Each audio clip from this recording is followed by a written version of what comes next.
Ito na atang isa sa pinaka-epic fail na ginawa dito ng isang player ngayong araw. Ito kasing si Tristan Thompson, minsan na nga lang mabigyan ng playing time ay na-eject pa sa game matapos ngang gawin ito kay Julian Champagnie. Ano nga ba nagsimula yan? Bakit siya na-eject dito sa game? Tapos eto, alamin na rin natin na naging reaksyon ni LeBron James matapos nga naging game-winning shot dito nga ni Josh Giddey. At pag-usapan natin yan.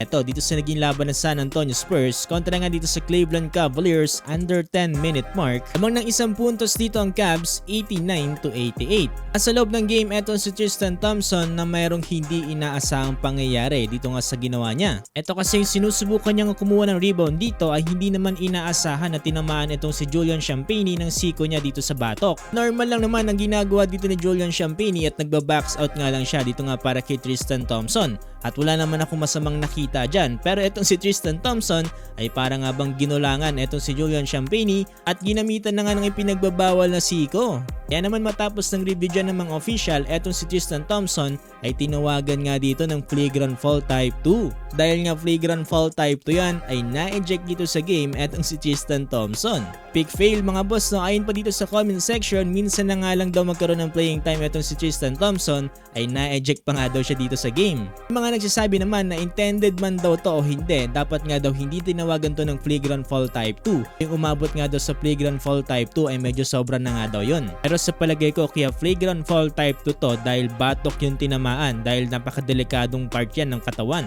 So kayo mga boss, ano masasabi nyo dito sa ginawa dito ni Tristan Thompson? Sa kabilang banda, ito naman na naging reaction dyan ni LeBron James matapos nga naging game-winning shot dito nga ni Josh Giddey. Hindi dito kay LBJ, masyadong nga raw silang maraming napagbigyan. 3-pointers para nga dito sa Bulls dito nga sa late 4th quarter.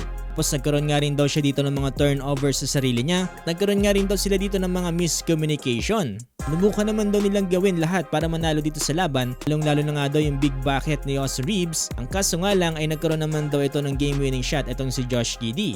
Kay LeBron James, that's how the game works nga daw, no? Kinakailangan na nga lang daw nilang mag-move on dahil meron na naman silang game sa mga susunod na araw.